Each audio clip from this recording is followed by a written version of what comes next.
কুতুবউদ্দিনের ভক্তরা, ও কুতুবউদ্দিনের ভক্তরা, ও কুতুবউদ্দিনের শিষ্যরা, হযরতে কুতুবউদ্দিন বখতিয়ার কাকি রহমাতুল্লাহ আলাইহি ইন্তেকালের পূর্বে ওসিয়ত করেছেন, যার ভিতরে চারটি গুণ রইল। এই চার গুণ আলা মানুষ তার সাজানি ইমাম মেনে যাবে। হযরতে কুতুবউদ্দিন বখতিয়ার কাকি রহমাতুল্লাহ আলাইহি বলেছেন, যার জীবনে তাহাজ্জুদের নামাজ কাজা হয় না, যার জীবনে তাকবীরুল ছাড়ি নাই, যার জীবনে আসরের ফরজ নামাজের পূর্বে 4 রাকাত সুন্নত নামাজ কাজা হয় নাই, যার জীবনে কোনো বেগানা নারীর দিকে চোখ মেলে তাকাই নাই, এমন মানুষ যদি থেকে থাকে তাড়াতাড়ি করে আসুন, হযরতে কুতুবউদ্দিনের জানাজার ইমাম মেনে যান। কোন লোক নাই, লাখো জনতা, হঠাৎ পিছন থেকে একজন হাত উঁচু করে বলছে, আমি জানাজার ইমাম মেনে যাবো। একটু জোরে বলুন না সুবহানাল্লাহ। আচ্ছা, লাখো জনতার নজর এখন কোন দিক যাবে ভাই? সেই পিছনে কি হাত উঁচু করেছে? জি, কে হাত উঁচু করেছে? ওই মানুষটা এবার আস্তে আস্তে আসছে সামনে। ভাইরা আমার, সবার নজর এই মানুষটার দিকে হারে। এই মানুষটার জীবনে তাহাজ্জুদের নামাজ কাজা হয় না, এই মানুষটার জীবনে কোনো তাকবীরুল ছাড়ি নাই। সবার সামনে এসে হযরতে কুতুবউদ্দিন বখতিয়ার কাকি রহমাতুল্লাহ আলাইহি কাফনের কাপড়টা খুলে কপালে একটা চুমা দিয়ে বলছেন, ও কুতুবউদ্দিন, তুমি এমন ওসিয়ত কেন করে গেলে? ও কুতুবউদ্দিন, তুমি এমন ওসিয়ত কেন করে গেছো?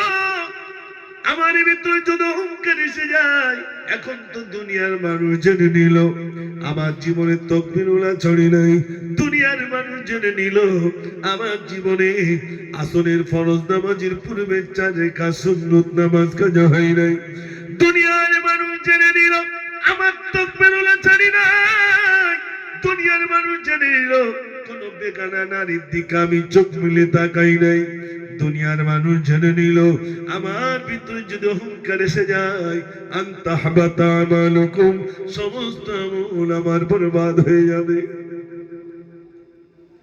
আমার মাদ্রাসার ওই মাঝে মাঝে একটু কালেকশনে যাই, তো এক জায়গায় বিল লিখেছি, তো হাজি লিখিনি, বলছে টাকা দেবো না। হাজি লিখুনি কেন? আর দু একজন চার দোকানে বলে, কখন উঠি জানো খোকা? বললি হবে, তোমরা পারবা না। সেই তাহাজ্জুদের আগে উঠি, তাহাজ্জুদ পড়ি, ফজরের নামাজ পড়ি, ইশরাক পড়ি, তারপরে চার দোকানে এসে চা খাই। অত সহজ না। এ বলে লাভ হবে ভাই? একটু জোরে বলে। ব্যাংকের অ্যাকাউন্ট কারুর দেখায়, ভাই দেখো দিন কত আছে, শুধু দেখো না বলে, ওটা নাকি গোপনে, টাকা নাকি গোপনে, আর ইবাদত করে প্রকাশ্যে। না, ইবাদত হবে গোপনে, কেউ দেখবে না। তাহাজ্জুদের নামাজ পড়বো, কেউ জানবে না। আমি একটা মাদ্রাসায় যখন পড়াশোনা করতাম, পড়ার লাইফে, তো মসজিদে নামাজ পড়তে আসতো, তো দাড়ি অল্প অল্প বলে, আর কপালটা কালো। তো ছোটবেলায় মনে মনে করতে, এই লোকটার কপাল কালো কেন? একদিন দেখবো কি করে এত কপাল কালো। তা আমি একদিন, হুজুর আমাকে বলছে কাটারি নিয়ে এসো তো। কাটারি বোঝেন ভাই? জানেন না, দাটাকে বলে কাটারি। তো কাটারি নিয়ে এসো তো। আমি কাটারি আনতে গেছি একটা বাড়িতে, দেখে দেখে সেই বাড়িতে গেছি, চাচি কাটারি আছে? দেখছি একটা নির্জন জায়গায়, সেই যার কপালটা কালো, নির্জন জায়গায় বসে বসে তসবিহ গুনছে, আল্লাহ আল্লাহ করছে, আর সামনে কোরআন শরীফ রেল কাটে আছে। আমি চাচির বলছি, চাচি তাই চাচা কতদিন ধরে এরকম ওই জায়গায় বসে বসে জিকির আজকার করে? তো হচ্ছে, আমি তো সেই বিয়ের পর থেকেই দেখছি, যখনই সময় পায় ওই নির্জন জায়গায় বসে ইবাদত বান্দেগিতে লিপ্ত থাকে। একটু জোরে বলুন না সুবহানাল্লাহ। ও ভাই, জীবন গঠন করেছে না করেনি? আমরা কি জীবনটা তৈরি করলাম একটু ভাবুন তো ভাই। ও সোনার ভাইরা, বড় দুঃখের কথা বলি, মনে রাখবেন আমার ওই ছেলেটা, আমার মেয়েটা যারা বেনামাজি হয়ে রইল, ওরাই আমাকে জাহান্নামে নিয়ে যাবে। ওই যে মেয়েটা বিরাট বড় মোবাইল নিয়ে রাস্তারে মাথা করে, ওই মেয়েটা কিন্তু তার বাপকে জাহান্নামে নিয়ে যাবে, তার বড় ভাইকে পর্যন্ত জাহান্নামে নিয়ে যাবে।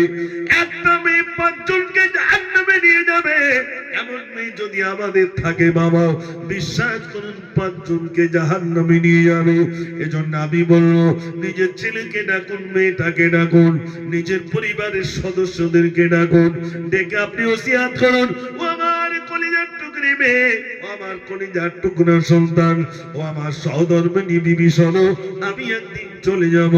যখন মুয়াজ্জিন বলবেন আল্লাহু আকবার, আল্লাহু আকবার, সমস্ত কাজগুলোকে বর্জন করে তোমরা একটু নামাজ আদায় করবে। আপনি যদি আপনার বাড়ির সদস্যদেরকে ডেকে তালিম দেন, বলেন বাবা শোনো, 5 ওয়াক্ত নামাজ পড়তে আল্লাহ রাব্বুল আলামিন 24টা ঘন্টার ভিতরে মাত্র 1.5 ঘন্টা 5 ওয়াক্ত নামাজ পড়তে সময় লাগে, মাত্র 1.5 ঘন্টা নামাজ পড়তে সময় লাগে। ফজরের নামাজ যদি পড়ো 4 রাকাত নামাজ মাত্র 15 মিনিট লাগবে। যোহরের নামাজ যদি সব থেকে বেশি ধরি তাহলে আধা ঘন্টা লাগলো। ও সোনার ভাইরা, আসরের নামাজ মাত্র 15 মিনিট ধরলাম, এবং মাগরিবের নামাজ 15 মিনিট ধরলাম, এশার নামাজ আধা ঘন্টা ধরলাম, তাহলে বলুন কত ঘন্টা হলো? ওই 1.5 থেকে 2 ঘন্টার বেশি হলো না? হলো না? 24টা ঘন্টা আল্লাহ আমাকে হাওয়া দিলেন, আল্লাহ সূর্যের তাপ দিলেন, আল্লাহ আমাকে বাঁচিয়ে রাখলেন, আল্লাহর জমিনে আমি বিচরণ করলাম, আল্লাহ আমাকে হায়াত দিয়েছে, আল্লাহ আমাকে সুখে রেখেছেন, আল্লাহ আমাকে অর্থ উপার্জনের মতো ক্ষমতা দিয়েছেন, আল্লাহ আমার রূপ দিয়েছেন, আল্লাহ আমাকে যৌবন দিয়েছেন, আল্লাহ আমার সুন্দরী বিবি দিয়েছে, আল্লাহ আমার মেধা দিয়েছেন, আল্লাহ আমার ব্যবসা দিয়েছেন, সব দিয়েছেন। সেই আল্লাহকে রাজি করার জন্য 5 ওয়াক্ত নামাজ কি আমরা পড়তে পারবো না? পড়বো তো ইনশাআল্লাহ। একটু জোরে বলুন না ইনশাআল্লাহ। রাজামশাই একটা মেয়ে বিয়ে দেবে, জানেন তো? বিয়ে দেবে বলে রাজামশাই বললো আমার মেয়েটা বিয়ে দেবো। তো সবাই এসে জিজ্ঞেস করছে, রাজামশাই আমার দেবেন? তো রাজামশাই বলছে তুমি নামাজ পড়ো? বলছে না পড়ি, তাহলে বিয়ে দেবো। তো আমি যদি নামাজ পড়ি তাহলে বিয়ে দেবো। সোজা মসজিদে চলে গেছে, আল্লাহু আকবার, নিয়ত করেছে বটে, কিন্তু শুধু মনে মনে করছে রাজার মেয়ে বিয়ে করবো, রাজার মেয়ে বিয়ে করবো। ও মসজিদে গেছে নামাজ পড়তে, 1 বছর হয়ে গেল, 2য় বছর চলে গেল, রাজার লোক পাঠিয়েছে, যাও ওই ছেলেকে ডেকে নিয়ে এসো, আমার মেয়েটাকে দিয়ে দেবো। এখন সবাই গেছে, রাজার সেই মসজিদে যে ইবাদত করতে গেছে ওর কাছে গেছে, চলো, রাজামশাই খুশি হয়ে গেছে, রাজামশাই মেয়ে দেবে। বলছে গিয়ে বলো আমি বিয়ে করব না। বলছে কেন? তুমি বিয়ে করবে বলেই তো মসজিদে এসেছো। বলছে শোনো, আমি নামাজের ভিতরে যে তৃপ্তি পেয়েছি, যে স্বাদ পেয়েছি, বিয়ে করার আর আমার প্রয়োজন নাই। একটু জোরে বলুন না সুবহানাল্লাহ। আমরা যদি স্বাদ পেতাম তাহলে মসজিদ থেকে চলে আসতাম ভাই। দেখবেন মসজিদে গিয়ে মানুষ ছটফট করে, আর চার দোকানে বসে 45 মিনিট 1 কাপ চা খাচ্ছে। চার দোকানদার বিরক্ত হয়ে বলতে, ভাই তা তুমি একটু ওঠো, আর একজন বসো। 1 কাপ চা খেলো 45 মিনিট ধরে, আর মসজিদে ঢুকে ছটফট করতে বেরোতে পারলি বলছে। মাছ পানিতে থাকতে বেশি ভালোবাসে না ডেঙ্গায় থাকতে ভালোবাসে? পানিতে। ডেঙ্গায় উঠলে কি করে? ছটফট ছটফট করে। শোনেন, আমার এই বক্তব্য এখন মনে হবে না। আপনাদের দিকে পুকুর আছে তো? ছোটখাটো পুকুর আছে। আর আমরা পুকুর থাকলে একটু ছিপ ফেলি, যারা ছোটবেলায় একটু ছিপ বিভিন্ন জায়গায় ফেলি। পুকুরে দেখবেন অনেক মাছের ভিতরে একটা বড় মাছ আছে, আছে না? ওই বড় মাছটা একদিন সব মাছগুলো কেটে গেছে। শোন, বলছে কি? বলে পুকুরি বলো ছিপওয়ালা আসে। বলে আসে থাকি? বলে যদি বাবা মুখ দেখছো মারবে টান, নিচের থেকে কিন্তু উপরে আছাড় খেতে হবে। বলছে তারপর? বলছে তারপর বেশি লাফালে আবার আছাড় মারবে, মেরে প্যাকেট বন্দি করে সোজা তোমাকে নিয়ে যাবে বটির ধারে, ছাই দিয়ে কায়দা করে ছিলবে। বলছে তারপর? বলছে তারপরে ইটে ঘষে ঘষে সাদা করবে। বলছে তারপর? বলছে তারপরে তোমাকে টুকরা টুকরা করবে, গরম তেলে ভাজবে, ঝোল করে খাবে। এই কথাগুলো বড় মাছ বললো, ছোট মাছরা বললো বাদ দাও দিন, আমাদের নাকি আবার ছিপওয়ালা আসবে, নাকি ধরবে টানবে। বড় মাছের কথা নিল না। এরা এদের মতো ঘরে হঠাৎ একটা ছিপওয়ালা এসে টান এরকম নাচায়, আর যেই ধরেছে মারলো টান, এক টানে নিচে থেকে উপরে আছাড় খেলো। বেশি লাফাচ্ছিল বলে আবার ধরে আবার একটু মারলো, মেরে প্যাকেটের ভিতরে নিল, সোজা চলে গেছে বটির ধারে। চুলো থেকে ছাই বার করে যখন ছিলছে মাখিয়ে, তখন বলছি এই মিলাদটাই তো বড় মাছ করেছিল। আর যদি শুনতাম তো আমার বটির ধারে এরম ছেলা ছিল না। আমার মিলাদ এখন মনে পড়বে না, যখন বটির ধারে ছেলবে তখন মনে পড়বে। বুঝতে পারেননি ভাই? আমি এছাড়া আমার ব্রেনে কিছু নেই, আর কি দিয়ে বোঝাবো? আমি তো বোঝাবার জন্যই এসেছি নাকি? তা আমার আর ভিতরে আর কি আছে তা দিয়ে বোঝাবো? তাহলে এবার বলুন, ওই বটির ধারে যেতে হবে না হবে না? একটু জোরে বলেন। যেতে যদি হয়, সত্যিকারের যদি ইঁদুর, সাদা ইঁদুর আর কালো ইঁদুর যদি দড়ি কাটে, এমন সময় মুয়াজ্জিন মসজিদে শুধু একটুকুন বলবেন, বিশেষ ঘোষণা। কান খাড়া হবে, কার নাম বলে তা ঠিক নেই। ঠিক বলছি না ভুল বলছি? তাই আমি উঠি বলেছিলাম, একদিন তোমারি নাম মসজিদ হবে না, একদিন তোমারি নাম মসজিদ হবে না।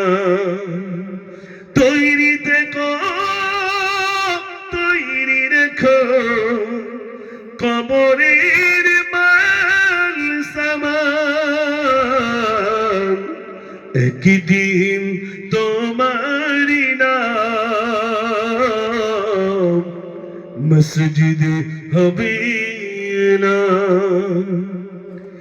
একদিন তোমাকে পরিয়ে কাফন, সঙ্গী স্বজন করিবে দাফন। হঠাৎ চলে গেল আদরের দল, প্রিয় মা বাবার ভাসিয়ে নয়ন।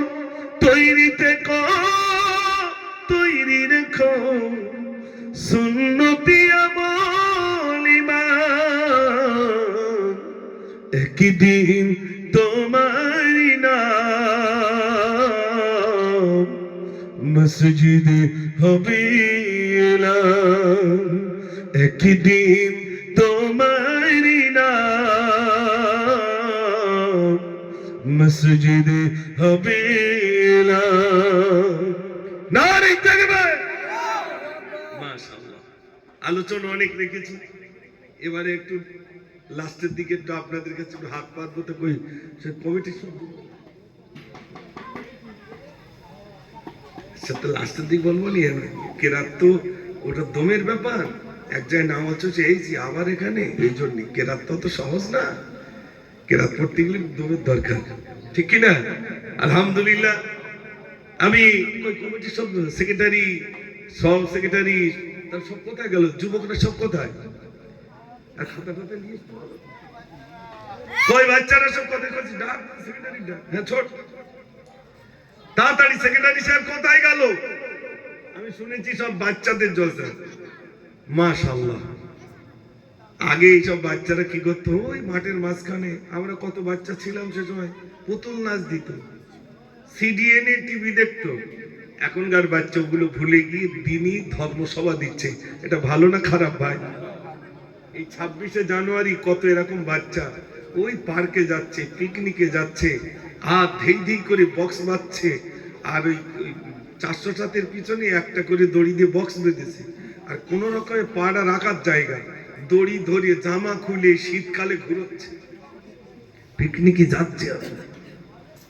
এসব কি আমার আদিবাসী ভাইরা নাকি? একটু জোরে করছি, এসো এসো স্টেজে এসো। মাশাআল্লাহ, সেক্রেটারি কে তুমি?